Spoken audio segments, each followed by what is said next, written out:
Call the names. Wake the room. Wake the room. Wake the room!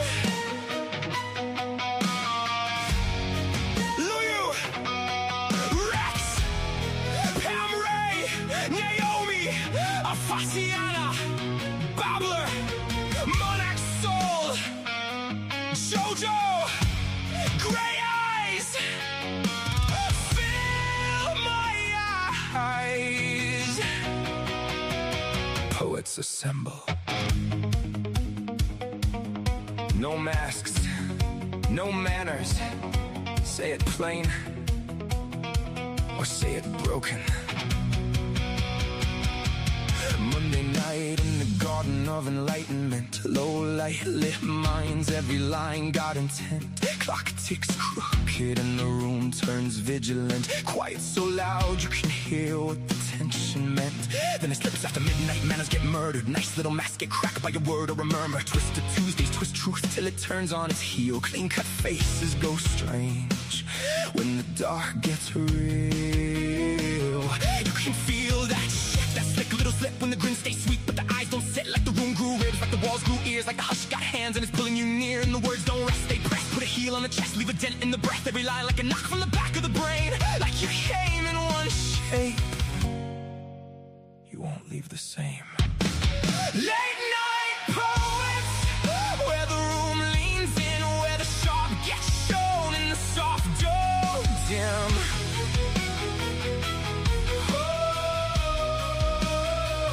Late night poets, hear the whole thing shift from a whispering the ribs to a line that lifts from the darkened edge of doubt to the pull you can't ignore. We don't just read the night, we make it something more. Say it plain, say it broken.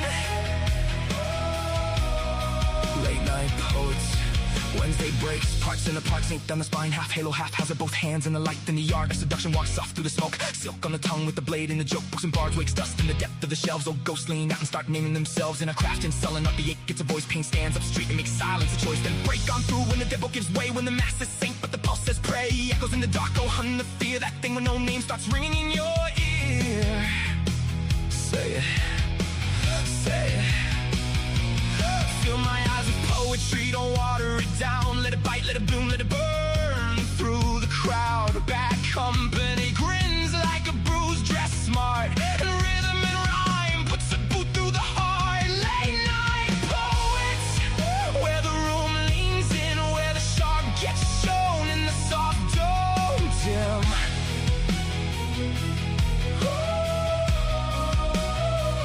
Late night poets, hear the whole thing shift from a whisper in the ribs to a line that lifts from the darkened edge of doubt to the pull you can't ignore. We don't just read the night, we make it something more. Say it plain, say it broken. Late night poets, some come shattered, some come slick. Some speak honey with a blade in it. Some sound velvet, some sound wire. Some walk in low and take the room higher. Some come holy, some come liars. That's the thing! This ain't filler for the dead space, no. There's a pulse with a pen, this is blood with an echo, this is breath to the backbone, ink with the crown. Live mics, live nerves, truth laid bare in the round. This is the beautiful mess, the bruise and the bloom, the line that cuts clean and makes a little room. Late souls, wide eyes, all nerve in the dark. A room full of hearts beating hard through the dark. Wake the room, wake the room. Late night poets, where the room leans in, where the sharp gets shown in the soft dome dim.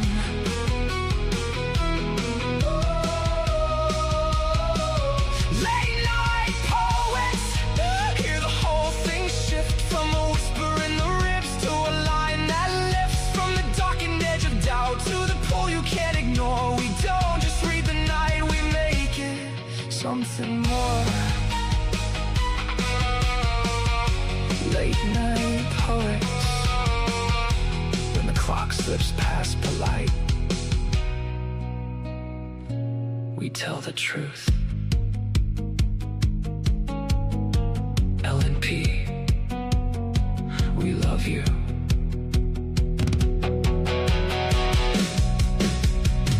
Stay frosty.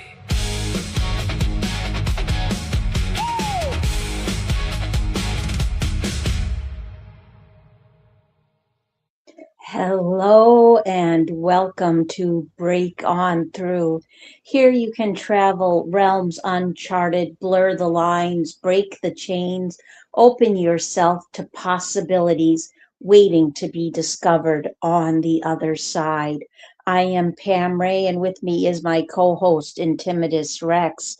Rex and I are poets on a website called All Poetry with a group of poets called Late Night Poets.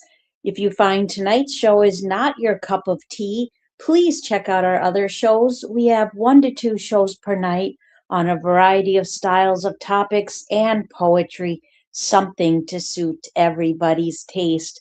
Also, make sure when you get a chance to check out the poetry anthologies put out by Late Night Poets, because when you purchase those, you not only get amazing poetry, you help support these radio shows. And hello, Rex. How goes it? All right, what's up? Oh, my goodness gracious. Well, I just stayed indoors today. I stayed indoors. I read poetry. I took a nap, and life is good. Looking forward to hanging out with you and other cool poets. I see Vizago and Robbie hanging out in chat, and so hello to both of them. Good to see them both. And we have a couple listeners on YouTube, so hello to our YouTube listeners. Always nice to have them around too. So yeah. So how about you? Did you stay inside today, or did you get out? Pretty much inside. 96 and quite moist. Oh my goodness gracious, that is too hot for me. But I suppose it's actually probably cooled down for you, huh? Right now it's 83, so not much. Not much, yeah. Yeah, right now. I'm very fortunate to say that it it's down to 73, like because the sun has set. But I don't know. It's just been so humid and so icky, and it's just supposed to get hotter and hotter. Like within the next couple days, we're actually supposed to make it up to like 95, which is hot for this area. But yeah, thank goodness for the option of staying indoors with air conditioning. Tomorrow I'll probably be getting out, but I'm hoping the plan is my daughter is supposed to pick me up early enough in the morning that we can go run errands before the heat becomes a big issue. So yeah. And I noticed that for Sunday you have a really awesome contest up with songs by Quicken for inspiration. That is very cool. That's next Sunday. That's next Sunday? Yep. Oh. Wait a minute. I thought you were... Now, open this week, Quicken next week. But aren't you going to be... But you're going to be gone next week. No, I'll be home Sunday. Okay, I was told we weren't doing a show on Sunday, but I guess things changed. Sorry, I didn't realize that. Either that or I just misunderstood. But all right. Well, I did not realize that. Well, that's good. That gives people a little extra time. So open this week. Good. I have something for open, and then of course I will have something for next week too.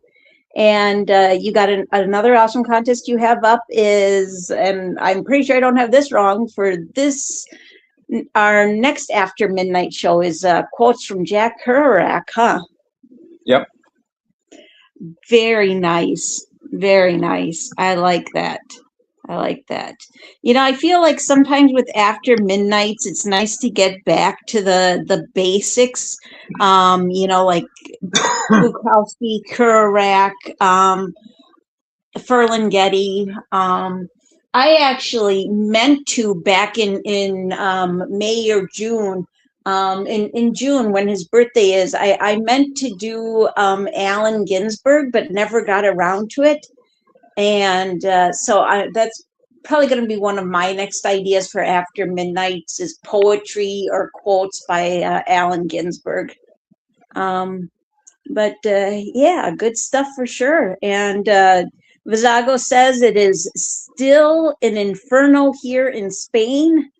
Well, the thing is he mentioned Spain, and I've never been there, and I would love to travel there. So I'm envious in a way, but anytime somebody, I'm such a wimp when it comes to heat that if anybody says a place is an inferno, that at that time period, I want to stay away.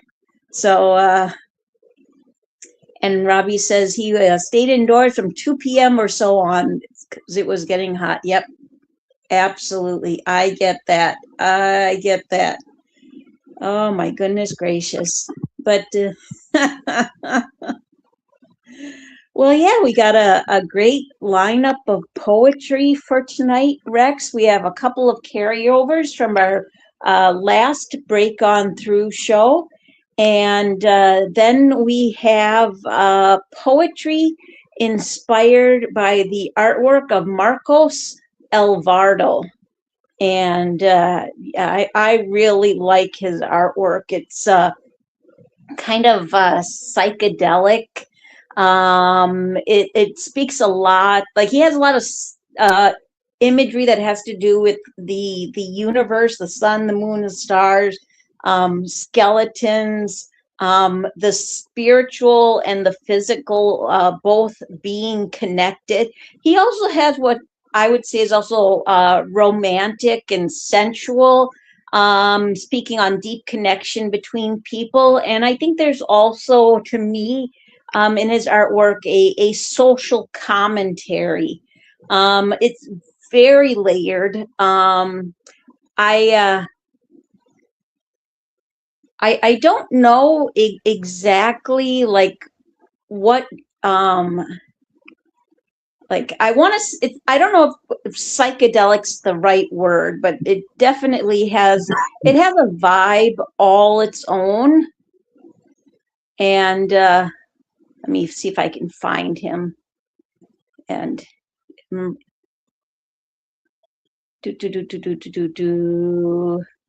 all right, he is a contemporary painter, sculptor, and draftsman. Ooh, he's a youngin, born in 1999. Wow, in Caguas, Puerto Rico, and currently based in Phoenix, Arizona. He is best known for his surreal, figurative drawings on paper, which blend surreal and alchemical symbolism using ink, colored pencil, charcoal, and acrylics. So I highly recommend anybody who has not checked out his artwork, go to Marcos, that's Marcos, Alvarado, alvarado.com, and definitely check out his artwork. Just beautiful, fascinating stuff. But that does remind me, I did accidentally spell his name wrong. So I will have to make sure to fix that at some point. But anyways, let me go ahead and get open that other page. And I don't know if you got a chance to check out the artwork, Rex, and if you had any observations or comments you'd like to make. Nope. All right. Well, never hurts to check and see, because who knows? I never know what kind of insight you might be filled with.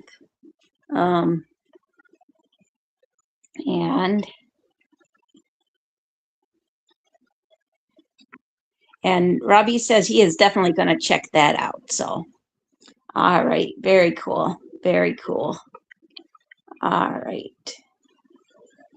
Do, do, do, do, do. All right. And now we can go ahead and get this ball rolling.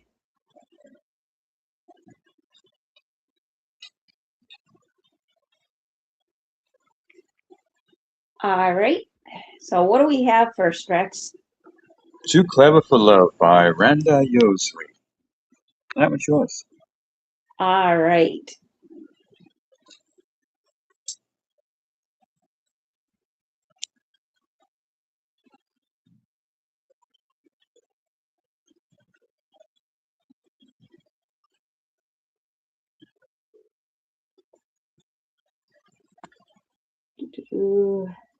All right. Too clever for love by Yanda Rosary. Right, I said that wrong. Sorry, Randa Yazri. The sweet smell of jasmine drifted through the open window of longing. The flood warmth soaked the emotions in joy, setting life's night sky on fire. The serpent kisses crashed into the impenetrable barriers and burst into flames. His rigid walls of cleverness cracked. The soldiers of wisdom were in full retreat. Yet he was so vigilant, locking the gate upon love, measured every glance of her venomous smiles, laid traps for the fickle touches of her hands, and built high fences with a heavy metal chain around the ribs of his rapid pulse. He ensured his seatbelt was securely fastened before the constellation of daydreams took off. His mind stood aside, counted and weighed the words from from her trained liar lips. End poem. Great read, Pam. And thank you. I like the back end of this, that note, that last stanza. Sneaking his seatbelt securely. Nice touch there. And the fold into her trained liar lips. There's a duality in this that wants in giving in, but the reality of holding holding true to control because of those trained liar lips and the at the front end of this too. A serpent kisses crashed into the impenetrable banner and burst into flames. That idea of being severely burned at one point in time, that in order to give in, he needs trust, and right now he ain't got no trust. So that armor she alludes to, the heavy chain metal that protects his ribs, and that note of even those kisses burst into flames, his rigid walls of cleverness cracked. The soldiers of wisdom were in full retreat. Again, that note of knowing what the belly of the beast is in his mind, and understanding that I'm not walking down this road again, not for what I just received and laid weight on me. Oh, absolutely. Absolutely. And great comment there, Rex. I see Angela has stopped by to join us. So, hello, Angela. It's good to see you. Hello, Angie. And yeah, I really like the emotional impact. And this is definitely someone who has put their armor up, who doesn't have any trust. But it seems as if the idea is that the lack of trust is because they've been hurt in the past, and like you get that idea. And then you get the idea also, for me anyways, that you have to learn to trust your instinct when it comes to people, um and because you can, if you learn to not doubt yourself when it comes to seeing who people really are, like the idea that this character, this man in this poem, saw this woman for what and who she really is. Um, you know, and I like that. It's an excellent dark right that speaks on a person who tries to manipulate a heart with a tongue made of venom. So excellent right by Randa Yazeri, and very well done. All right, back to you, Rex. And What We Love Most by Eric Spencer. Not quite the poster, but why does it remind me of the Equus play? Effigy of male torso on the left, could be a horse on the right. Lots of red in the poster brings to mind the saying, what we love most will kill us. Darling old lady knew, a darling old lady we knew, came rain or shine, each day she would do her protracted ocean swim in False Bay.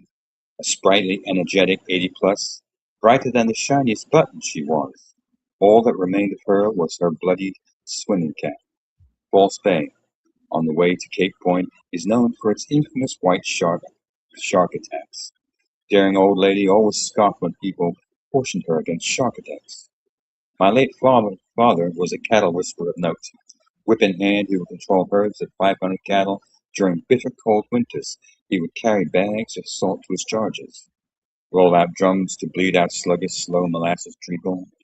Strong right arm oft disappeared as he struggled to turn around a bridged calf.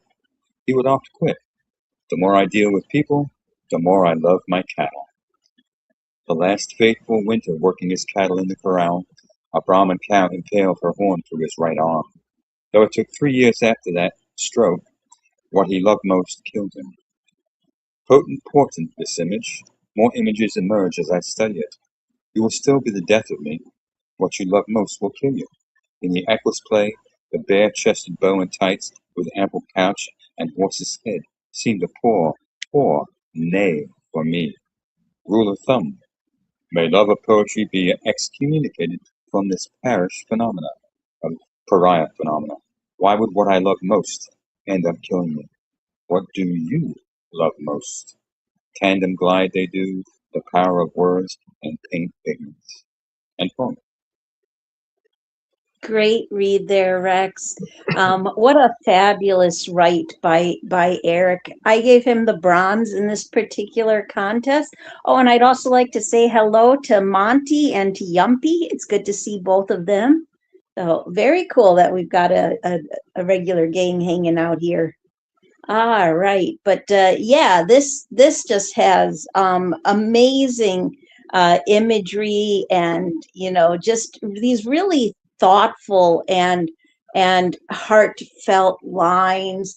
It has a sense of nostalgia to it too. I like how it pays tribute to his life growing up on a farm, and his father who raised cattle. Really thoughtful. I really enjoy and appreciate this poetic journey of the mind that he takes the reader on. It's an excellent write on putting your whole self into that which brings you the greatest joy. And I think that's a very important lesson learned. And I thought there was great lines throughout, but I especially like potent, portent.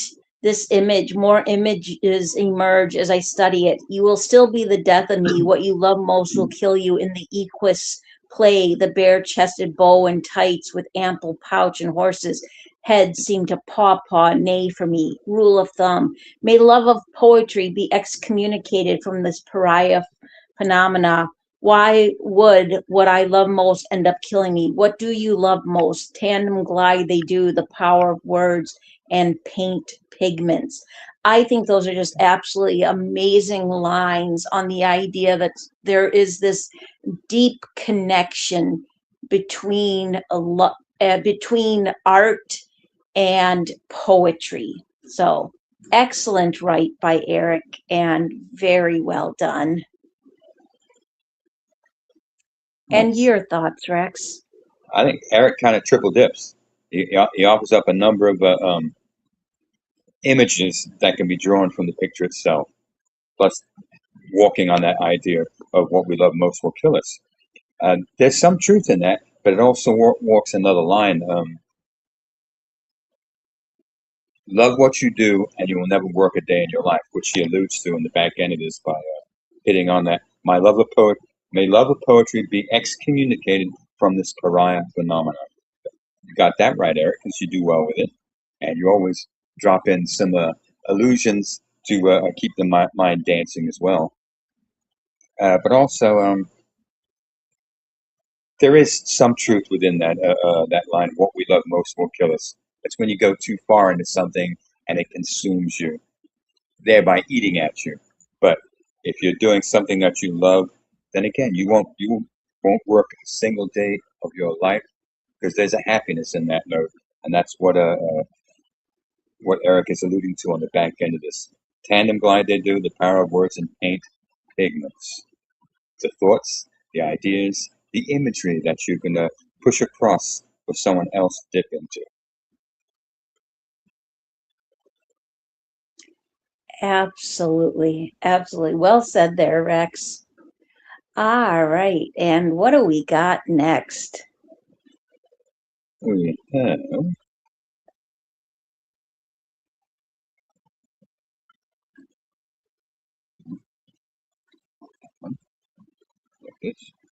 we have Spirited Away by Olka F. And you got SoundCloud. Yes, we do. Let me just get this posted into YouTube, and then I will go give that a play. All right.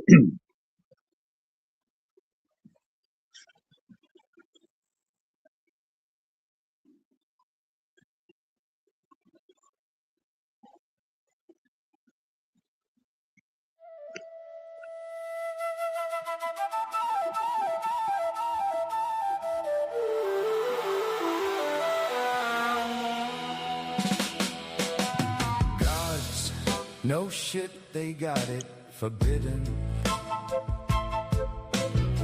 No mistakes there, no my bewildered friend. Nothing goes underneath their infamous radars of radioactive raiders. Roll our R's, how retiringly blossomed are their not so loud yet shouts. They say each and every shall not have marriages. Their inhale Ed Haven. Is that true, Mom? Dad, how come? How do they woof woof in there? Nothing, really? What the schmuck? Wait a minute. Why am I so green? Oh, is that you, Stan? Well, my goodness. Steer. I have never seen you in such glorious colors. Don't you worry a thing, it will shade, it will shine.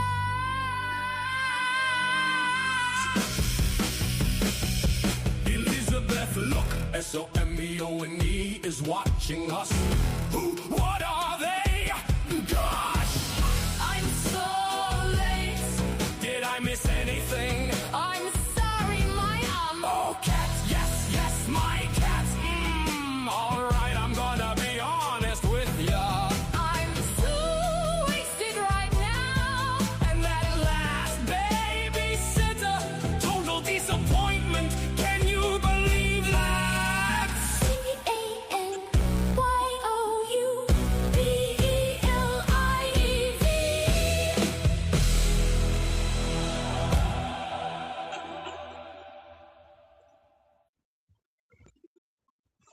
Thank you for the recording, Olka. It is very much appreciated. And just a reminder, everyone, if you're unable to call in, the next best thing is to make a recording of your poem, because then we get to hear your poetry in your voice or how you would like it to be heard. And he has some of the greatest wordplay, I have to say. And Rex, your thoughts? I'm not sure. This kind of had me rolling into the idea of a funky stage play that was meant to keep you on your toes while confusing you at the same time. Especially with the play up, you got the mom, dad, you've got kind of a girl in here, a sister, brother. So it's in the back end of this where everything's in caps.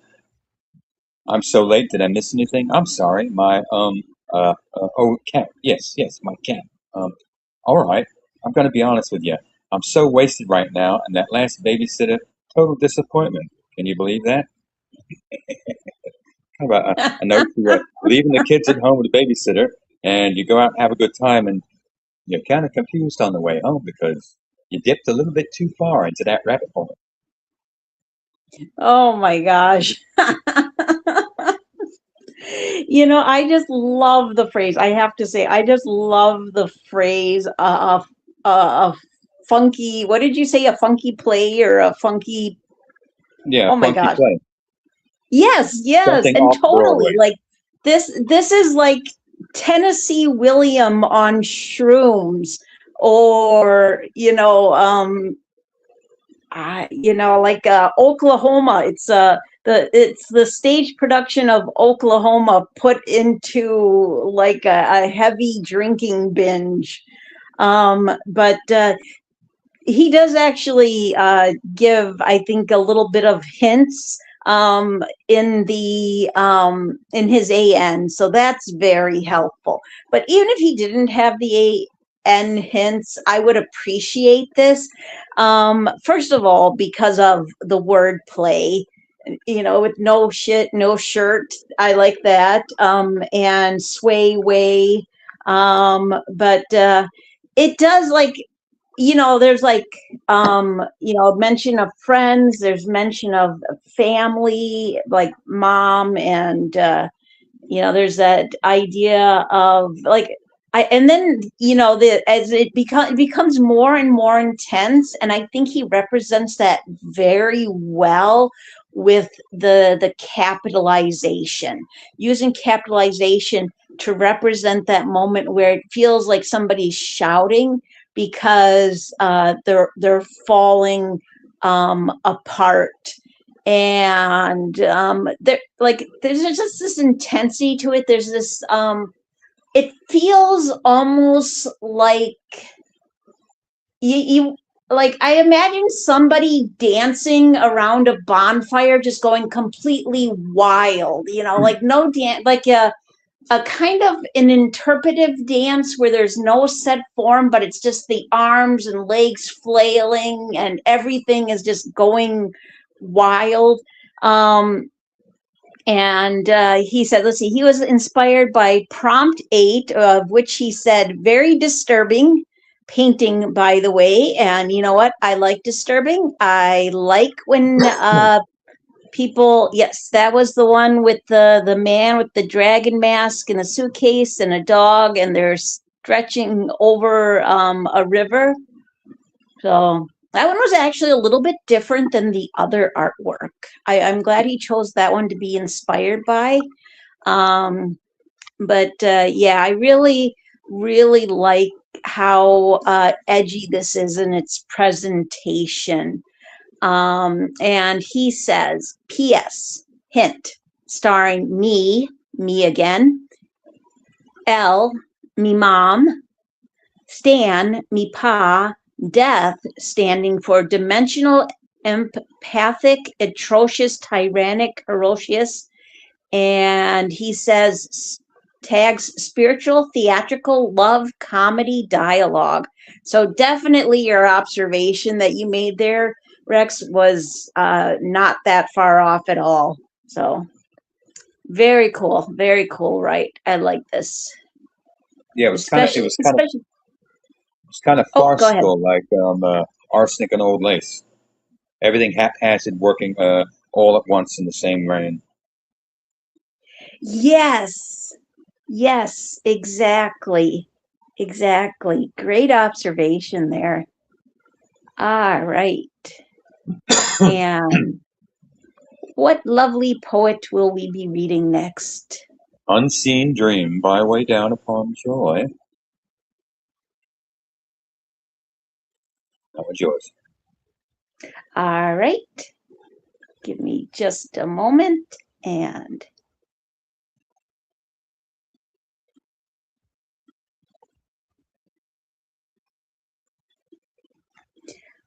we grew together in this spot and branched in open sky, where mountains loll in endless sea, well rooted we stand by. Our conversations with the wind, a simple way to breathe, while all well shared with wanderers as fresh breath through leaves. The unseen dream drifts days of dawns and nights with starry skies, and none can know just how or where we share with this disguise and poem. And your thoughts, Rex?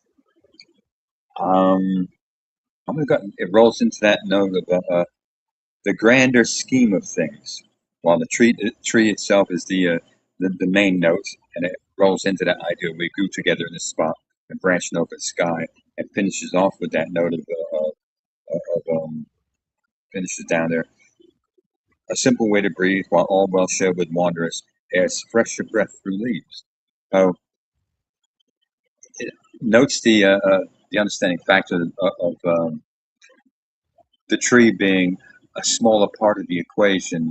It becomes a larger part as it grows and offers its uh, um, noted realm within the grander scheme, because you've got the mountain standing tall, always there, always been. You've got the sun in the distance. You've got the sky and the clouds. You get the wind whispering through the leaves. Another gentle note to the sound of speech and what it really means if you actually listen. So for this, the tree represents a lot more, especially when it comes to putting oxygen back into the atmosphere as it is necessary. The grander note. I like that, the idea of the grander note, the grander scheme of things, not just looking inward, but looking at the bigger picture. Great observation there, Rex. Yeah, a lot like if you study this guy's artwork, which I think is absolutely fabulous, when you look at some of the more romantic or what would be considered sensual pieces, and very delicate sensuality, um, which I really appreciate this. It's actually people in the forms of different parts of nature or different objects, like example, like the painting that Joy wrote to is actually a tree that is two people holding each other, so it can be a representation of a connection that we should have with nature, or a connection that love brings between two people. There's also another one in the contest, which is two people that are wine in a wine glass, and then there's another one that are two people inside a heart. And there's a lot of examples like that in his artwork. But of course, as always, Joy is a wonderfully talented rhyming poet. I like how this is, to me, on that conversation, like, well, she says conversation, but the connection, I would say the connection between people and nature. I love the line, our conversations with the wind, a simple way to breathe, while all well shared with wanderers as fresh breath through leaves. The idea of the trees communicating with those who walk past them, of those who are farther away, carrying their message through the wind, and the idea that all we have to do is take time to see past what is hidden and hear the messages of nature that is being spoken to us. So wonderful, wonderful right by Joy, and definitely very well done. All right, back to you, Rex. Until Forever by Monty G25. We loved each other, you and I. Said love is all that we know, to be from now until forever. Each aware of trials, what was other than life, but it was love only. It was always what we meant. Would it last from then until, be for all time, always to be a we, forever meant? Though our health fell until, as we know, we'd never stay apart. Death itself could not have us say never. Us have Death itself could not have us say never. Us forever was the way we always were. Do we now know why there is no more we? Part of us seeing that is not what we meant. That was the cost of being young that I've come to. Was there a time when we truly saw how it would be? Our hearts beat for love? That's what they're meant for. Promise we did to be together forever and ever until we died, hoping there was always and forever. But now I grieve.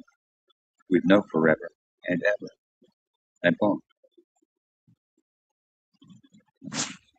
Great read there, Rex. Would you also read the two other poems or messages within the first one, starting on the Yep. left hand side? Yep, and going down, and then the other side and going down. We said to each other it would be forever until death us do part. That was our full promise until forever. I forever was I know forever was only meant until we fell apart. Never were we meant to be forever and ever. Great reads there, Rex. Thank you very much. You know, Monty put such hard work with help from his friend Robin, with some editing that, you know, I just had to make sure that all was read because, you know, what an absolutely just clever write. Anybody who's not visually looking at this right now, and if you're going to be looking at it later, basically how it's written is the words going down on the right hand or left hand side and the right hand side are all in bold. So not only do you have the poem, the main poem, that when you're reading across from left to right, but then you have two separate messages, as Rex just read. And so I like how that gives the poem layers, which actually works really well with the artwork. The artwork being two people that are kissing, but there's like this idea of the physical and the spiritual being pulled apart. The idea of being pulled apart and connected at the same time. I thought this had really these thoughtful, heartfelt lines. To me, it's a journey. It's a journey that when you fall in love and you decide to start a relationship, you decide to make those claims of love and being together forever, you don't know how things are going to end up. And there's all these, it's to me also the idea of that there's always different paths and we never know at what point we're going to reach a crossroads where a single decision is going to put us on a different path. Is this love going to be that love that lasts forever? Which is never easy, never easy. It is definitely not something that comes naturally. Love is absolutely something you have to work at. Or is it going to be that realization that it just wasn't meant to be? So excellent write by Monty and very well done. And Rex, your thoughts? Well, I like to pick that note of the revolving back end of that's kind of the rabbit hole purchase, so to speak. The idea of delving so far in the rabbit hole that you, especially with hits on what was it? That was the cost of being young that I've come to. The idea of the exuberance with youth sometimes doesn't age well, and things fall apart. Whether it's from health itself, which is the illusion to forever until death do us part, but he walks this with the illusions on the illusion that we inherently perform within our own minds. Instead of being at the forefront, we often forget little things, and before we know it, something has crept up on the back end that we never expected. So we get bitch slapped, and that's where the that note of falling apart, so to speak, the forever and forever does not ever always mean ever and ever, as he puts it down on that third poem on the other side. So I like the triple note with it, something different. So nicely done there, Monty. Absolutely, absolutely. I'd actually like to try my hand at that form as well. I don't know. I mean, I have seen similar things done. I really like that. It does look like it's actually a fun challenge. Um, so yeah. All right. And what do we got next? Symphonic by Angela Aquino. All right. Get that posted in YouTube and back to where I need to be. The grace of the universe in union, the stars dance to help set the mood, flickering and adding perfect successions of shooting stars giving rhythm to a cosmic unity, a backdrop to the eternal, from us to forever, giving back what was giving. That one song that plays until our final bow, then others will flow in and transform to their own beat. For now, we are the days and nights that managed to embrace and celebrate, holding each other in perfect, loving, spiritual balance from the innermost and beyond, showing how two bodies and souls of opposites can beautifully amaze. And poem. Oh, what an absolutely amazing write. Great inspiration taken from that artwork, which by the way, that particular artwork is actually put on a throw. I would love to have that throw. I would really like to have that hanging on a wall or even just on my couch as a lap blanket. But I digress. Your thoughts, Rex? I like the bite in this, that note of, especially at the outset, the grace of the universe in unison, in union. Nice touch, drawing that picture right in there. And then I thought of the stars dance to help set the mood, flickering and adding perfect successions of shooting stars, giving rhythm to a cosmic unity. And then the backdrop to the eternal, from us to forever, giving back what was given. So you're drawn in not just the the, the universe as an angle, or the what one finds in the night skies. That idea of how the heroes and lovers, once they move on, they get placed in the heavens for us to ruminate over through the centuries. So this kind of walks on that very same note. Uh, then rolling into that one song plays our final bow. Then others will flow in and transform to their own beat. So the continuous note of evolution when it comes to love itself. I like that. And but the back end of this, for now, we are the days and nights that manage to embrace and celebrate, holding each other in perfect loving spiritual balance, from the innermost and beyond, showing how two bodies and souls of opposites can beautifully amaze. Again, that note to a heavenly relief, the idea of as above, so below. Things meet that are opposite, as opposites attract. You get that note of unity born when they coalesce. I like that. I like that. Well said there, Rex. Um, this is such a beautiful write by Angela Aquino. Wonderful imagery. I love the one word title, symphonic. I like how this speaks on the idea. Like there is that wonderful message at the idea of opposites attracting. But I also like how it speaks in that idea of not only finding unity with each other, but with the universe.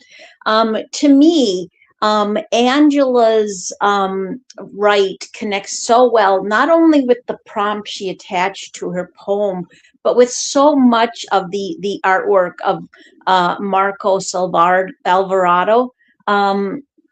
That to me, which to me really speaks on the idea of balance and spirituality found through love. And I thought there was just such great lines. I also like how this speaks on the idea that we set the example for future generations. And I especially like these two stanzas: a backdrop to the eternal, from us to forever, giving back what was given. That one song that plays until our final bow, then others will flow in and transform to their own beat. Like, we set the example for future generations, and yet at the same time they will find that which is the expression of themselves. So excellent, right? And very well done.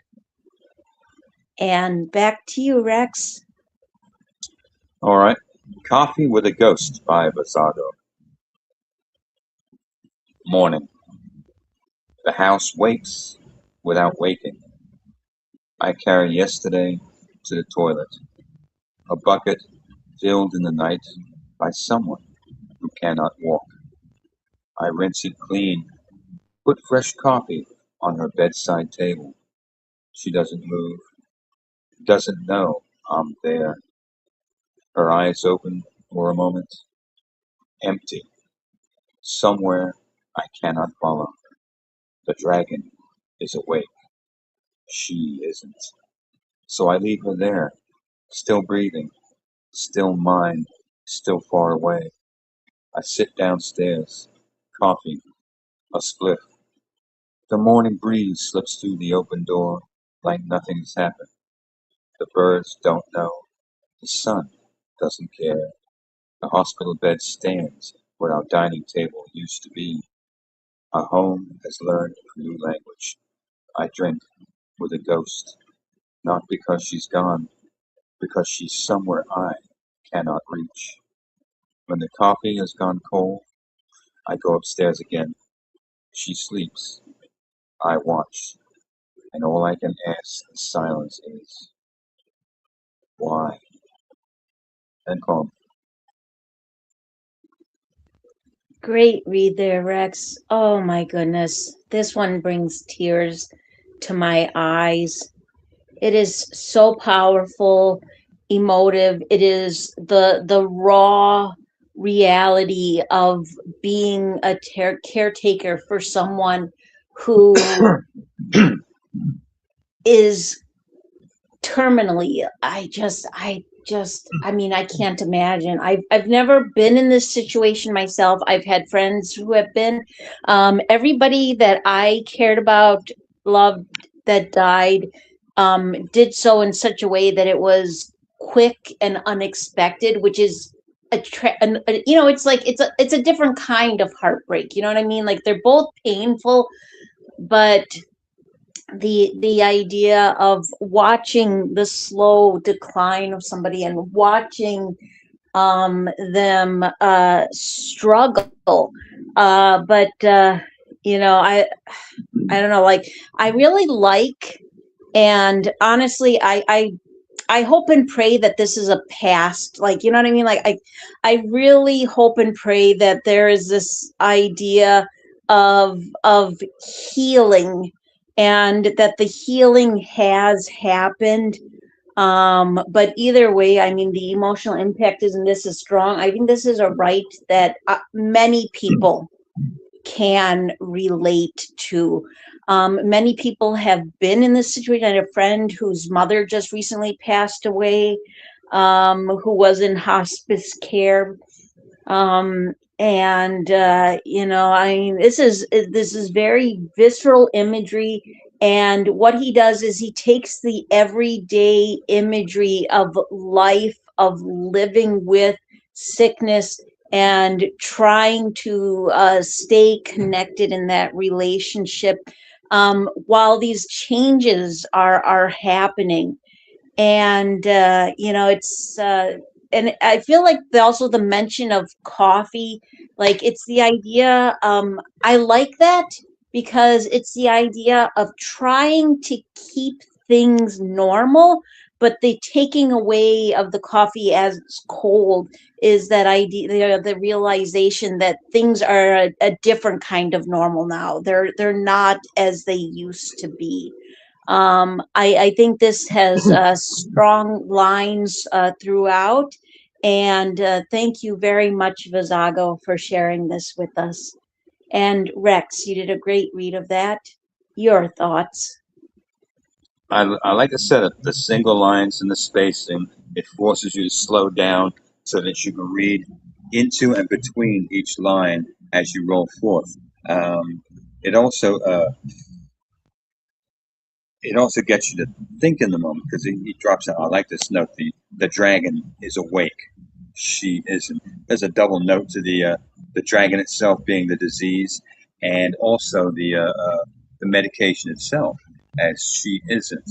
That and all of this kind of and these single lines they walk as almost singular notes to vignettes, singular moments in time drawn forth as it progresses throughout the course of the morning and then into the afternoon, so to speak. So you get that slow down peak of what life is like in that particular moment because you're forced to look at it from a different point of view and slow down your reading because of how it's laid out. So cheers, Vizago. Well paced. Oh, absolutely. Great comment there, Rex. All right. And what do we got next?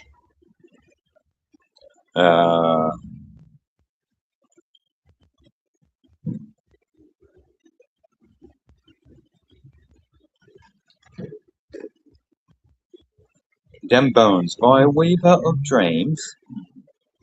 All right. Out for this.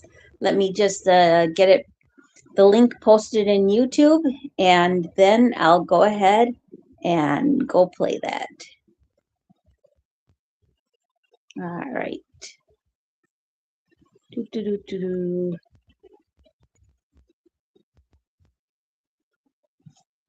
All right. Here we go.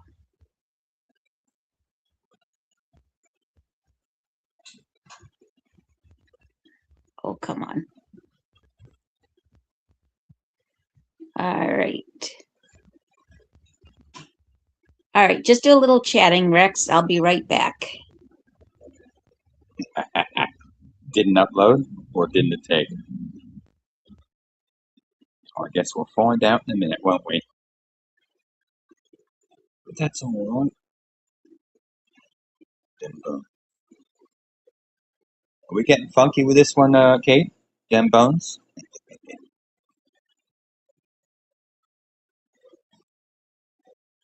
Oh.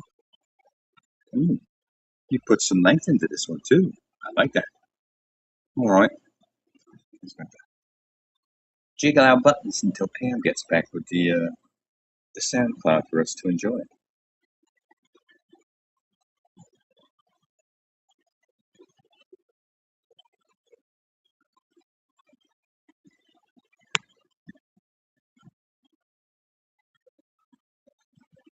All right.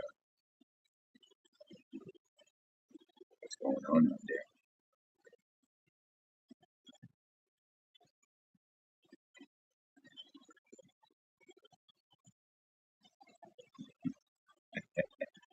It's real.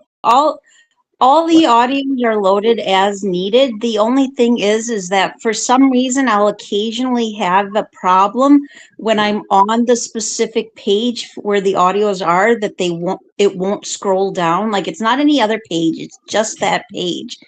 And in order to be able to scroll to where I need to be, I actually need to leave and come back. So that's where the issue comes in. All right. So, what fun thing did you find to talk about, Rex, while I was gone?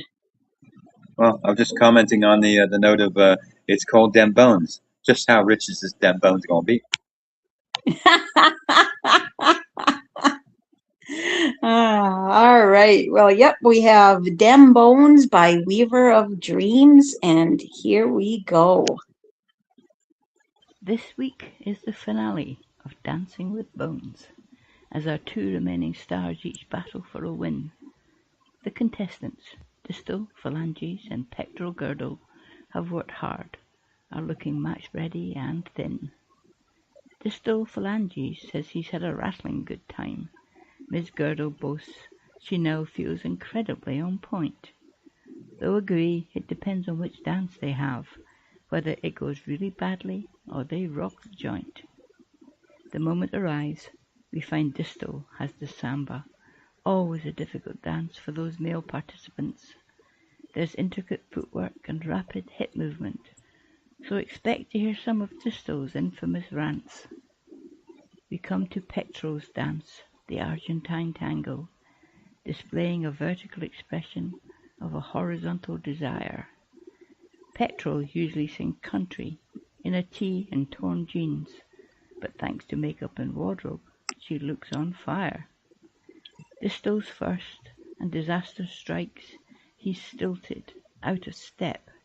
Next, Petrol, lithe and luscious, explodes on our screen. She interacts and twines around her partner, Sleek Patel. The audience goes wild for the easiest win we've ever seen. Great read and write, Weaver. Wonderful inspiration taken from the artwork. Thank you for the SoundCloud. It is very much appreciated. And Rex, your thoughts? Well, first she had me thinking of two things: Dancing with the Stars for the Dancing with Bones, and what's the other one? Oh crap! No, I forgot the other one already. Damn. Uh, well, the touch of humor he got laced in with his distal phalanges and pectoral girdle have worked hard, are looking match ready and thin. Oh, that note from ABC's Wide World of Sports: the thrill of victory and the agony of defeat. And she keeps the rolling note of Dem Bones. Distal phalanges says he's had a rattling good time. Miss Girdle boasts she now feels incredibly on point. Okay. And then what was oh, whether things will go really badly or they rock the joint. Another nice hint there to the Bones themselves. Uh, then the intricate footwork, rapid hip movement. We come to pectorals dance, the Argentine tango, displaying a vertical expression of a horizontal desire. I do like this one here too. Pectoral usually sings country in a tee and torn jeans, but thanks to makeup and wardrobe, she looks on fire. I like it. It's different. It's humorous, and it does play. It plays well off that picture. So It really does. It really does. Oh, I have to agree. I did enjoy the humor in this, and great comment there, Rex. Yeah, I thought the same thing, which was of about Dancing with the Stars, which worked really well with the artwork. I love the wordplay of bringing in the different bones, and it made me think of the show Bones with dancing phalanges, which still cracks me up. I used to do that to my kids when they were babies. I'd be like, dancing phalanges. Oh my gosh. Dem bones, dem knee bones. But yeah, this is great all the way through. I like that she went with the announcer style voice, clever lines throughout. I especially like there's intricate footwork and rapid hip movement. So expect to hear some of Distal's infamous rants. We come to pectorals dance, the Argentine tango displaying a vertical expression of a horizontal desire. Oh, great lines and very well done. Thank you, Kate, for sharing this with us. And all right. What do we have next, Rex? Pink Matter on the Walls by Lena61.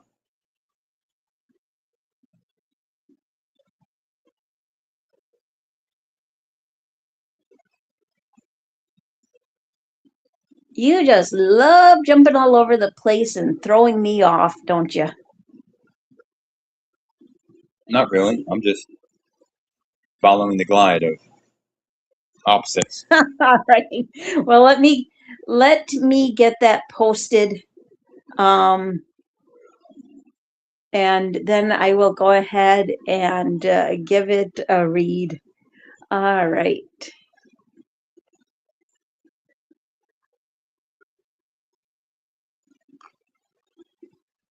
Entire galaxies of your art fill the walls, always ember while your fire stands steadfast and tall.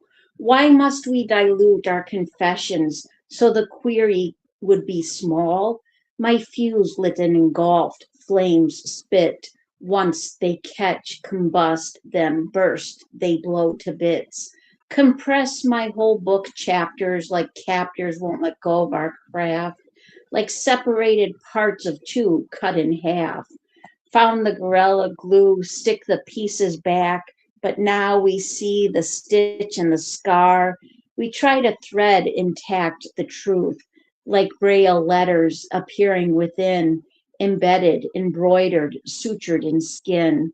The surgeon's no enemy, emotion, look again.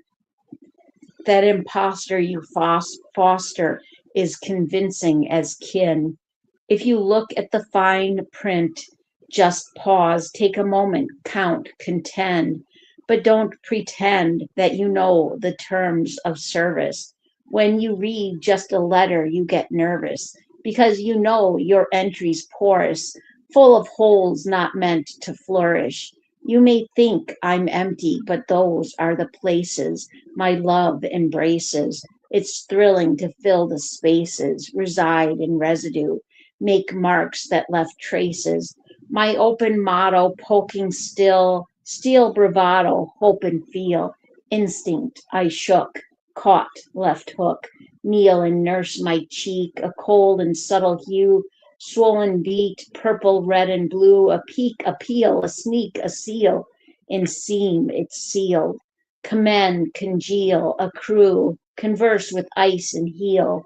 It's written in the halls, scribbled onto pink matter walls, gray mind matching pattern shatters when we no longer stall. Let ego color splatter, hope's shadows fall, and stupid Cupid sneaks up again. This time took a puff. The devil smoked my name, shot the arrow and missed by a frame. Butterfly effect, dropped into wormhole again.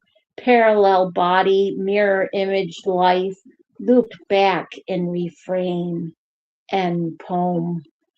And your thoughts, Rex? Well, Lena starts off with entire galleries of your art fill the walls. So there's a note of the grand epic, but then everything starts to contract. And then she hits on that question, why must we dilute our confessions so the query would be small? And once they catch, combust, and burst, they blow to bits. Uh, compress my whole book chapters like captives won't let go of our craft, like separate parts of two cut in half. So everything kind of walks on that note of walking inward on itself. And she hits on scars, the need to use Gorilla Glue to put pieces back together. You got stitches, you got the surgeon, and bruises. What was it? Oh, yeah. Swollen beat, purple, red, and blue. A peak, a peel, a sneak, a seal. In seam, it seal, commend, congeal, accrue, converse with ice and heel. That note of the things what accrues in life are memories, images, and that which takes its toll, as well as that which we embrace.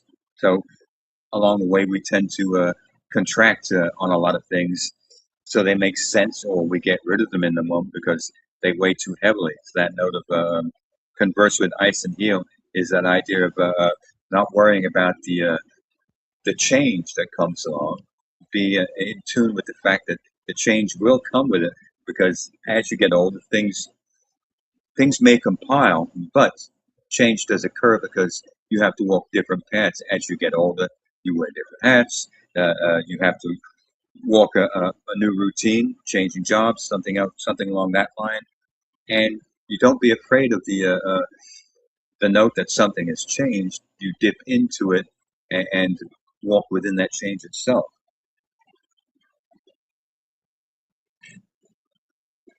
I like that. I like that. Great observations there, Rex. Um, yeah, this really has great wordplay, hard-hitting lines, a really nice flow to it.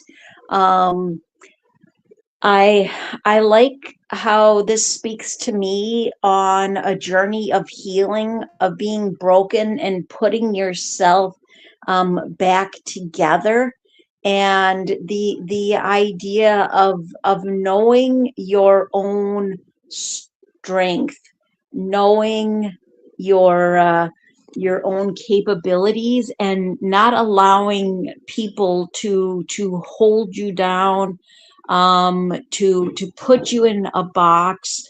Yeah, that this is your journey, and they're not um, going to control it. I like the mention of the butterfly effect, the idea that every small action can have huge consequences.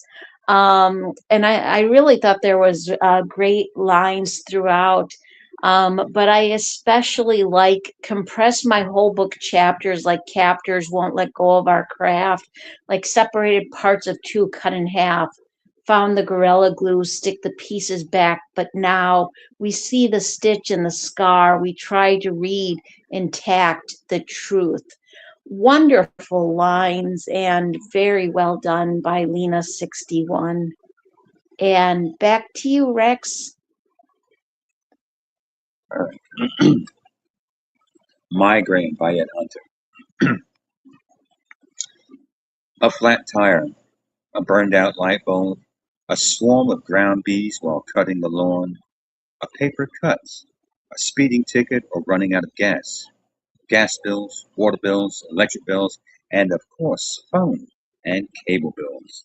Sour milk in the refrigerator, taxes due, faucet leaking, toilet clogged, toothache and $1,000 bill, button missing from your favorite shirt, your shoelace had broken before an important date, getting fired and getting hired, the war, the many wars, the dead, the many dead, getting drunk and puking in public, the flu, COVID, poison ivy, love and hate. Love should be easy, like licking ice cream until you get a brain freeze. Hemorrhoids! Oh, the embarrassment of hemorrhoids. Like ants in your pants. You can't sit still. Baby screaming in church. Baby screaming in a restaurant. Baby screaming on a bus, airplane, movie, and anywhere you could imagine. Confession to your favorite priest and buddy. Don't sweat the small things in life. Death be not afraid. It's the living to be afraid. So, who are we to judge? And Paul. Great read there, Rex. I love hemorrhoids. Oh my goodness, this is such a great take on the chosen prompt. I think there's a few different directions you could take this individual prompt, which is an image of a colorful glowing skeleton surrounded by these dull gray looking skeletons. But I like Ed's interpretation because I can definitely see that flame being the idea of representing the pain of a migraine. And you know, people are going to find this relatable because so much of this is things that we all have gone through. Either we go through on a daily or weekly basis, paying bills, the occasional things like a toilet getting clogged, all these things that end up giving you a headache. Or, I think we can all relate to the frustration of COVID, or the frustration of being sick. And so much of this, like the mention of hemorrhoids, it's so much of this is stuff that we have to put up with as our bodies start betraying us as we're getting older. But it feels like 90% of this poem is all about that frustrating parts of life. And then there's this idea of, at the end of, finding um, a sense, a message of wisdom and a sense of peace. Confession to your favorite priest and buddy. Don't sweat the small things in life. Death be not afraid. It's the living to be afraid. So who are we to judge? Like, I like that, how it's lists all these different headaches, and especially because I think when you're somebody who doesn't have kids, or your kids have all grown up, you can get a little bit impatient with people who have babies or young kids. Babies screaming in church, babies screaming in a restaurant, babies screaming on a bus, airplane, movie, and anywhere you could imagine. And that can just feel overwhelming. But what we have to remember is we just don't know what else is going on in this person's life. And we should never be the one to cast the first stone or to place judgment on other people. So, but just an excellent write by Ed, and very well done. And your thoughts, Rex? Well, if you notice, it's all about aggravation and how oftentimes the simple things get interlaced with those that matter more, and all of a sudden it fires up a quicksand until all of a sudden it has your mind screaming to the point where you want to shut down. Maybe that back end with the screaming babies screaming everywhere. That idea of why inflict your pain on so many others around you in the moment? That is such a debilitating thought. Hey, we don't want to suffer alone, so we're going to bring all our crying babies here and make y'all suffer along with us. We're not the only ones having this headache. You're joining us for the ride. That is such a selfish note to the act of, you know what? If that happened to you, you wouldn't like it one bit. Yet you're perfectly willing to make everyone else endure that toxicity as well. There's a quiet note to that note of getting drunk and puking in public. It's on the idea of extreme embarrassment. The hemorrhoids too rolls on that note of embarrassment, but it has a major impact on those places you do go, like the church. Sitting in the pew with hemorrhoids, I'm sure that can't be a very comfortable position to be in. And you sit there squirming, and the preacher's looking at you, the kids are laughing. All right, the aggravation. This is all about those aggravating things that ball up and get larger than they should. Yep, absolutely, absolutely. Life is just filled with all kinds of aggravations. Some are unexpected, and some we bring on to ourselves by our actions and choices. So, well said there, Rex. All right. So, what do we got next? Gaia on the Lap of the Sun and Moon by Miriam Kilmer. All right. I'm just going to grab that, put it on YouTube.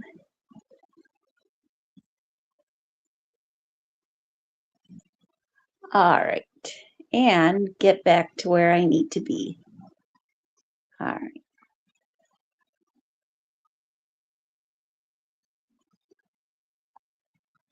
Gaia sits lively, cuddled in the arms of sun and moon. Her statuesque, two-headed mother, elegantly arrayed in a red shawl. Gaia's limbs kick out in surprise. Her brown eyes open wide. A dove comes flying towards her, bearing a love note, not an olive branch. Who wrote that letter? Sun's expression is quietly intense. Moon is asleep, or nearly so, her eyes closed in dreamy silence. The gentle landscape, sky and trees and mountains, forms a fitting background to the unfinished story, so mysteriously playing out before my wandering eyes. Imagine being big enough to cradle the whole earth. At first, I was intrigued by the mythology so cryptically expressed in Alvarado's image. Now I am more curious about that billet doux. Maybe that love note comes from me. End poem. And your thoughts, Rex? Well, at first she walks into that note of just what she sees in the picture itself, and then that question, who wrote that letter? And then again, dipping easily into the picture itself, as though she's part of the equation, looking in on reality. Um, and then that, and I like the back end because she again introduces herself as a note of part of what's going on around there. At first, I was intrigued by the mythology so cryptically expressed in Alvarado's image. Now I'm more curious about that bit of ooh, maybe that love note comes from me. So it's what's in that idea of actually being so entranced that you actually become part and parcel of the picture, watching the interaction and deciding on your own thoughts as to what's being relayed and related in the moment. I like that. I like that. Absolutely great observations there, Rex. Um, yeah, this is a wonderful ekphrastic rite. I like how she brings us on a journey of her thoughts with us. Um, it's interesting how people see artwork in different ways. I like that she saw this as a two-headed mother. I actually saw it as a mother and father figure, but that's, I think, because me personally, and this is just how I see it. I always see the moon as being feminine and the sun as being masculine. Um, I like that she brings in the limbs kicking out in surprise, which I believe is also a reaction, like a what do they call that? Like a natural reaction that infants have, not only when they're surprised, but it's a reflex. And I believe that that movement is actually a reflex that infants have. I like Miriam's uh, um, choice of words when describing the expressions of the sun and the moon. Really enjoy the use of the French words for love letter, billet doux, which I know my pronunciation is probably slightly off. But yeah, I really appreciate how Miriam sees the questions that need to be asked and the unfinished story that needs to be finished. So wonderful, right? And very well done by Miriam Kilmer. And back to you, Rex. All right, good thoughts. The Standalone by Dinospire. Corpses standing, crowded shoulders huddled tight, hollow sockets we cannot see the bright. In the swarm is the only silhouette able to shine. They meander in their trek with aimless writing. Bones clacking and tangled, the sight is with one, glaring with purpose as the mass ambles on. Staged in the middle, unable to escape, they peer, pining the light from another unable to steer. Packaged units clumped and unaware, swinging lanes in the stale, suffocating air. Tiny sprite flickering in the sea of white, naked eyes unable to see visible light. Alone in the ocean of skeleton naves, the shine will fade if corpses left in place. The droning waves of the sea, culling the rays, state the legion from devouring its prey. Alone in the horde, undead and alive, striving to survive the prisons around. Not a flame around in line of sight, they marching step without rhythm or fight. And boom. Great read there, Rex. Can you hear me all right? Yeah. Okay, because I'm getting a bit of static and a little bit of feedback. When I'm commenting on this, can you hang up and then when you come back, I'll pick you up. All right, thank you. All right. So, this is another amazing write by Dino Spire. I like the strong visceral imagery, the rhyme and the flow, and I feel like this this is that idea of learning to find your own path. The idea of not being an assembly line production and not being a cookie cutter person, but rather finding your own path instead of marching. Like, I feel like this is also that thought that too many times when the masses march together, it's towards an ending that is just not going to be good for anyone. And and I thought there was strong lines throughout. I did especially like packaged units clumped and unaware, swinging limbs in the stale, suffocating air, tiny sprite flickering in the sea of white, naked eyes unable to see invisible light. Alone in the ocean of skeleton naves, the shine will fade if corpses left in place. The droning waves of the sea, culling the rays, stayed the legion from devouring its prey. Like, if we are going to continue to shine our light of individuality, we need to get away from those that carry no light. So excellent right and very well done by Dino Spire. All right, we're going to go ahead and bring Rex back on stage. And welcome back, Rex. All right. Your thoughts. Well, the standalone is the right title, and Dino does hit on that note of the masses being the conglomerate, so to speak, a singularity that walks its own path.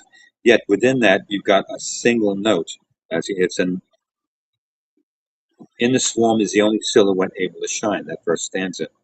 Uh, Staged in the middle, unable to escape, they peer. Where else we got there? Alone in the ocean of skeleton naves, the shine will fade if corpses left in place. The droning waves of sea culling the rays, state the legion from devouring its prey. So there's a note of spirituality because even though they're the standalone in the moment, that there's a sense of protection that is curled around that center section. They also hits on the alone in the horde, undead and alive, striving to survive the prison surround. Not a flame around in line of sight. They march stepping without rhythm or fight. You've got the idea of those who walk in lockstep together without any need or someone telling them what to do in the moment. They are just drones. The idea of a mass without thought, without voice, without mind. And you've got that singularity stuck in the middle, yet still able to survive because there's some sort of protection which walks around it. And that might be the fact that you're able to think, you're able to reason, and you're able to surround yourself with enough light within your own thought sphere that the darkness that surrounds you does not crawl in.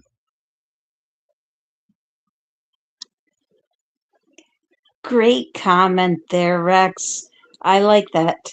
I like that. Very cool. All right. And what do we got next? Oh, Surreal by Eric Spencer. You got a SoundCloud. Yes, we do. All right. Let me just post that link. And here we go.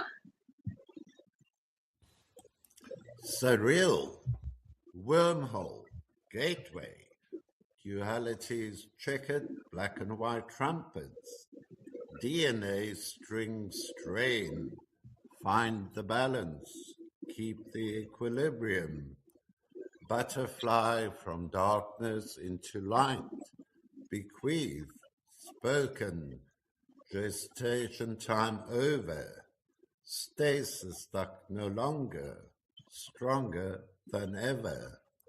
Double helix contains the scripted music.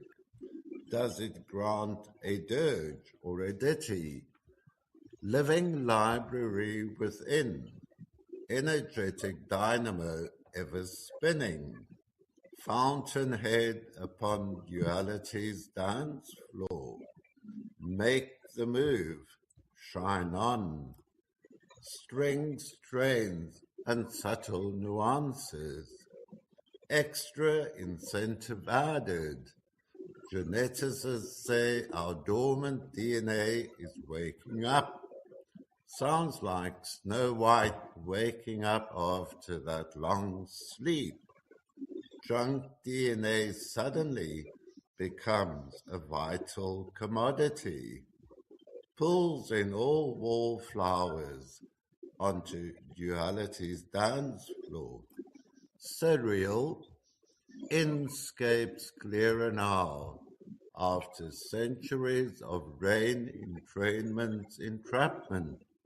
Adjust, find your feet, feel the floorboards, choose your own music. It's said to be our multidimensionality.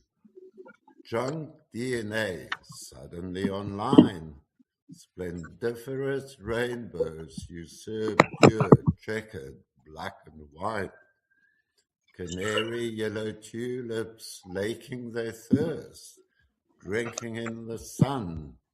Skyfall ethos loosens its grip. Ripple, riptide reason loses its drive. Thrive with an added bonus. Kitty cats stretch out in the sun. Twiddle whiskers of becoming. Created to land on our feet. The 3 lives of Thomasina have now become 9. Spliced atoms, split infinitives. A bright future without first, second, and third conditionals. Head downtown with Petula Clark. If I snooze, I lose. Dunk, drown, all conditionals.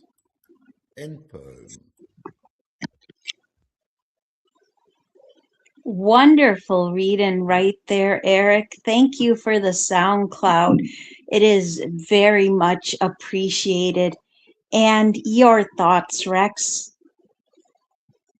Well, he's drawn that first stanza draws quite the thought of the image itself: the wormhole, the gateway, dualities, checkered black and white trumpets, DNA string strain, find the balance, keep the equilibrium, and then from there he rolls into that butterfly from darkness into light, bequeath, spoken, gestation time over, stasis stuck no longer, stronger than ever.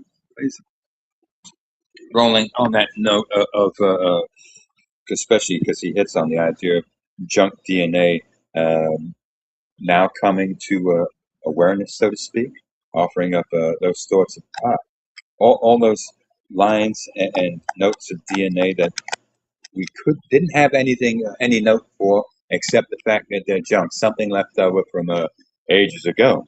But Eric's walking in that note of how some of those might be coming to term and re-enlivening themselves to the point where you walk into not an alternate frame, so to speak, but a new strain of awareness where things open up, clarity becomes more forthcoming, discernment is more readily available, and all of a sudden things open up to the point where possibilities abound. Here we go. Spliced atoms, split infinitives. A bright future without first, second, and third conditionals. Head downtown with the tulip clock. If I snooze, I lose. Dunk down all the conditionals. Nice touch to finish, but I do like the idea and the thought, the dormancy angle now being opened up, the butterfly spreading its wings out of the cocoon, the thought of the tulip bursting with the sunlight. So nicely done. Oh, I have to agree. Wonderful comment, Rex. I love that phrase, a new strain of awareness. I feel like that should be a contest prompt. Like if you run a contest with on one of your own some of your own lines, or just you know what I like, I really feel like a new strain of awareness should be a prompt in a contest. Very cool. Ah, right. Yeah, I think this is an amazing write by Eric. Now, to me, when it comes to this kind of artwork, Eric really hits the nail on the head. Um, Great wordplay, a nice use of alliteration, hard hitting lines that are very clever. I like how this speaks on that idea of that we are built of more than just the physical. We are the spiritual. We are the idea of that there's something more than just the mundane. We are this energy that's, this part of our past speaking to us.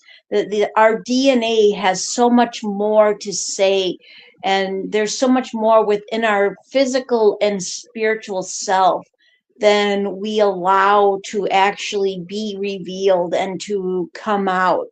Um, and I really enjoy the lines. Find your feet, feel floorboards, choose your own music.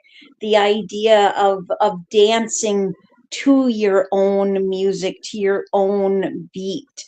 Um, I also thought it was particularly clever. He says the three lives of Thomasina have now become nine, and I mean, so many great lines throughout. I especially like double helix contains the scripted music. Does it grant a dirge or a ditty? Living library within. Energetic dynamo ever spinning. Fountainhead upon duality's dance floor. Make the move. Shine on. Let your light shine. I think this has some wonderful messages throughout and is very well done. And back to you, Rex. Wild Lilacs, Wild Year by Julie Buck. All right. I'm getting that posted and then I'll get back there to read it.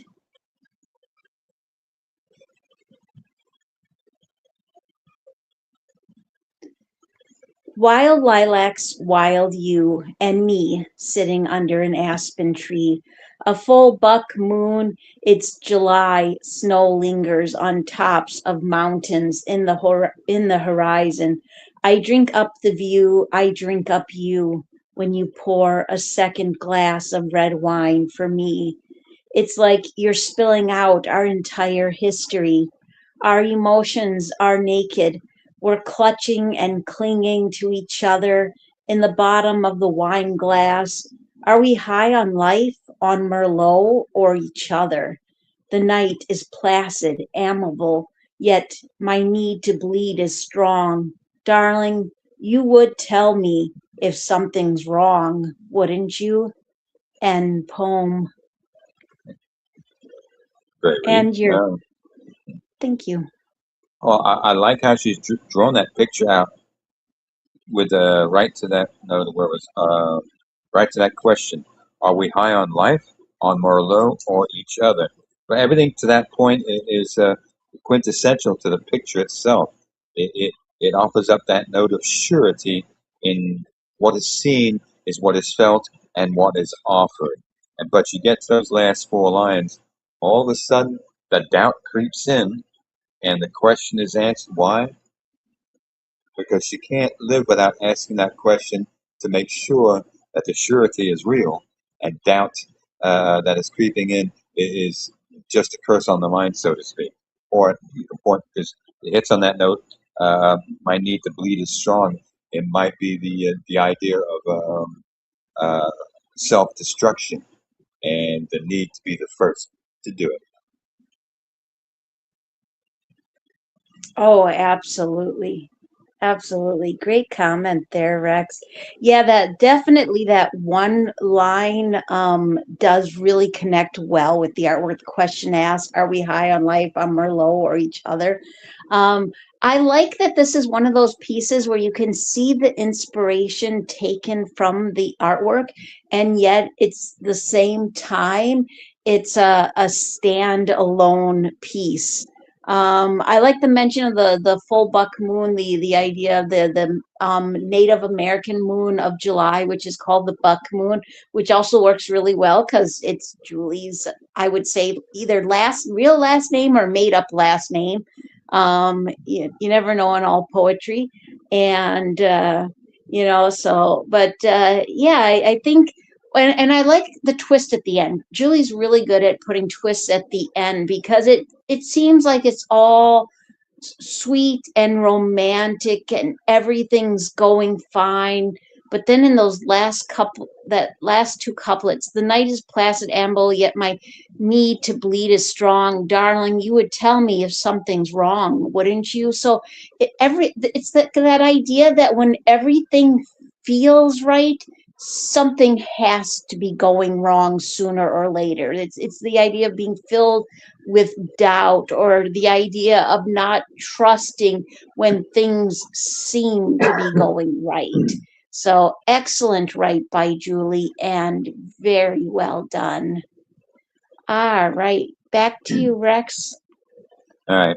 Pain by Ima Reimer. I deem you such a work of art. I'm mistress to your masterpiece. My love for you does fill my heart. My yearn for you does never cease. My feelings for you I reveal in hope that you feel the same way. But clues about how you do feel in front of me you do display.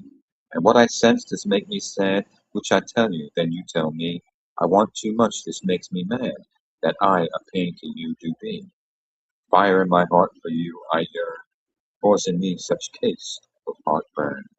And poem. Great read there, Rex. Um, and as always, a clever write by Ima Rima. This poem made me want to burst out singing "Love Hurts" by Nazareth, but I won't because one, we all know what my singing sounds like, and two, I don't want to get in any trouble for singing. And so but yeah, the idea of unrequited love, it is definitely a topic that poets love to write about. And I'm looking at the artwork. Prompt number 4. Okay, so that's the two skeletons within the heart. I actually wrote to an image that looks very much like that. This was years ago. I did not take it in the heartbreak direction, but I feel like there is this. I what I really like about this is not just about unrequited love.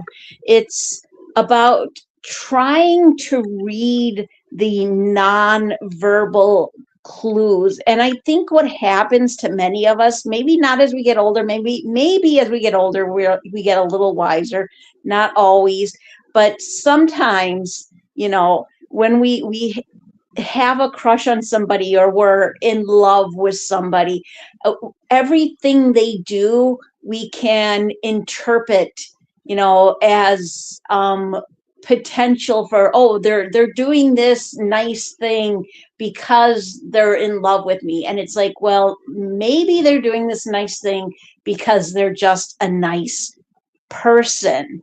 And it's that idea of having to face the reality that not everything said and done is because the person feels the same way as you.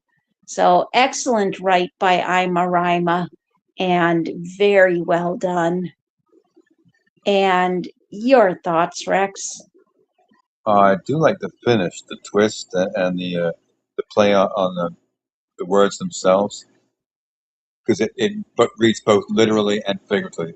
Heartburn, the note of heartburn itself, but actually heartburn from for being placed in a situation because, as she puts it, what was it?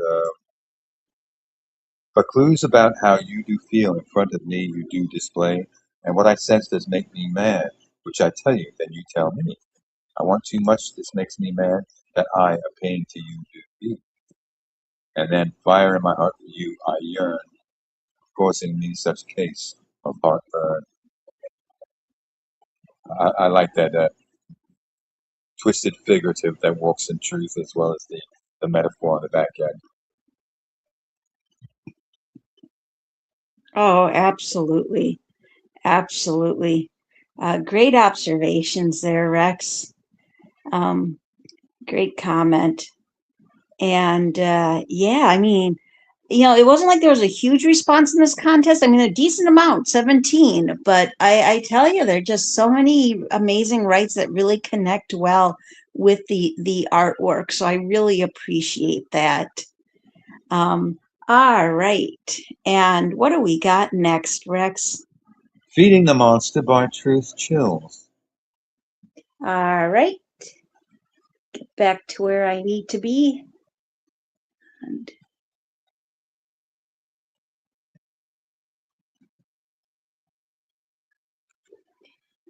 of all the sins that entangle me, lust, jealousy, and gluttony strangle me. Not my own, but yours. Objectification is your choice of weapon, seeing me only as a prized possession. All eyes on me, displaying me as if Rembrandt or Da Vinci created me. You do this not to brag of what you willingly have, only to gloat about how you subdued me, gazed at me with malintent. Caging me was your last step, stripping my humanity until my back is bent. Like Shakespeare's monster, you mock the meat you feed on, suffocated by your intensity and false reality, trapped in this vessel of emotional turmoil you call love. I see death by strangulation in my future, by this increasingly in amount of volatile turbulence. You have taken all I have to give, the innocence of love, the hope of a together forever, and desire to leave a legacy. You have trapped me by becoming consumed by what you consume. End poem. And your thoughts, Rex? I think it's the turn that fourth stanza which kind of shines in the moment. Like Shakespeare's monster, you mock the meat you feed on, suffocated by your intensity and false reality, trapped in this vessel of emotion turmoil you call love. And then I note, I see death by strangulation in my future. By the increasingly amount of volatile turbulence, you have taken all I have to give, the innocence of love, the hope of together forever, and desire to leave a legacy. And I really like the last three lines. You have trapped me by being consumed by what you consume. Ooh, you've turned me to that poison angle, yet you still feed on me, and now I am poisoning you from the inside because of your uh, despicable outlay and who and what you portray yourself as is because you are something else. Absolutely. Absolutely. Well said there, Rex. Yeah, I was trying to figure out which prompt she wrote to. I feel like there's at least a couple different pieces that this could connect with. The end lines, you have trapped me by becoming consumed by what you consume, makes me kind of connect with the wine. Like maybe this is the idea of somebody like their addiction has affected how they treat people. This has really strong lines, very visceral. I like that this speaks boldly on the idea of being trapped in a relationship where a person sees you as an object rather than a person, and how that can really break the spirit. And I think there's strong lines throughout, but I especially like Shakespeare's monster, you mock the meat you feed on, suffocated by your intensity and false reality, trapped in this vessel of emotional turmoil you call love. Wonderful lines and very well done by Truth Chills. And back to you, Rex. I'd also watch those first two pieces. What you love will kill you.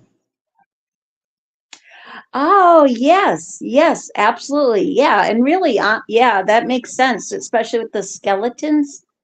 Yeah.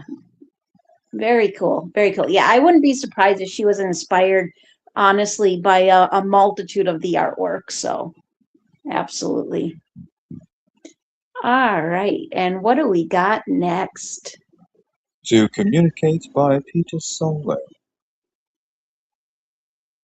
Solar thesis of the best orbits, tail spun, Mars and Venus, Pluto and lone Neptune, a solid optimism. Planets to state, tomorrow radiant as mixed dawns, fantastic futures, fragrant cubism, surely to come. Tell all my cycling friends, sketches of naked men and women, some with glasses on, AI, no problem. Universe open-ended, wine and wafer of absurd resurrection, rainbow on neighbor's roof, their lad now a teen, lusting for progeny, tomorrow's meaning, Pluto walking, shit bagging, song of suburban existence, to go on and on. Yes, history, colonial kernels, an afternoon of threatening rain, and boom. Great read, Rex. As always, Peter has some really thought provoking, raw, gritty, and hard hitting lines.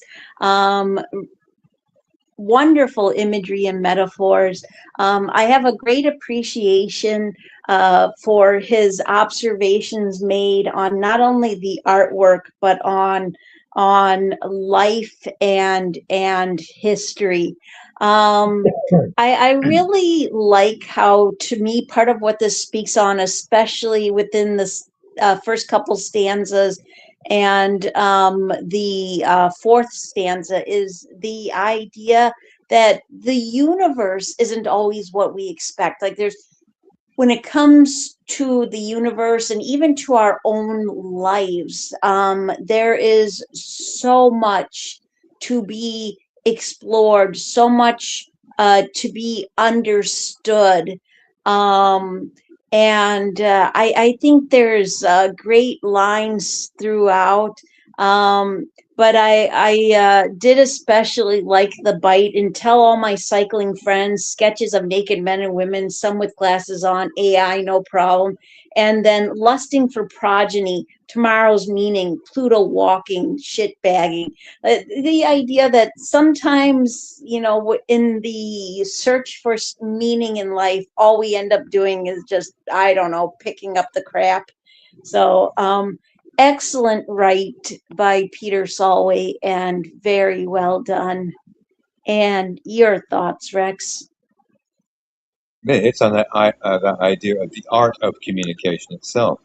You got that thought, men are from Mars, women are from Venus. Then you got Pluto and lone Neptune, solid optimism. Yeah, probably not, because they're way too far away from each other. Then you throw planets to state, tomorrow radiant as mixed dawns, fantastic futures, Fragrant cubism, surely to come. Fragrant cubism, that idea of, oh, the promise of this will work, and surely to come, that idea, yeah, I doubt it. Uh, then that note of telling all my cycling friends sketches of naked men and women, some with glasses on, AI, no problem.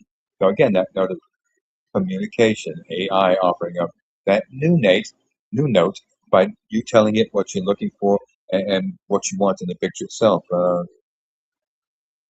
Universe open-ended, wine and wake for absurd resurrection, rainbow on neighbor's roof, their lad now a teen. Um, well, there's a couple of things that might walk in that. Um, Pluto walking, shit bagging. I don't know. I'm wondering if that's a Disney reference. And the back end. Song of suburban existence to go on and on. Yes, history. Colonial criminals, an afternoon of threatening rain. It's all a note of how the news is offering up new visions, trying to erase history by digging into new terminology that says the colonials were criminals back in the day and how things are better now by integration of this, that, and the other thing. When it is not a better way of thought, it is just a rewrite of history that you wish to destabilize and diminish to the point of non-recognition and delineation. I like that. I like that. Great observations there, Rex. All right, now we have one last poem for the night. And if you wouldn't mind, Rex, I would like you to read that one, please, if you don't mind. Uh,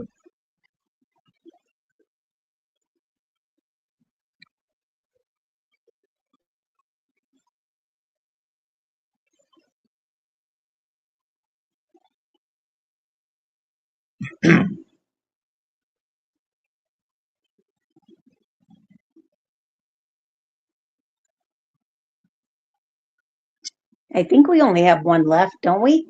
yeah, Okay. The Alchemy of Their Burning Bones by Yumpie.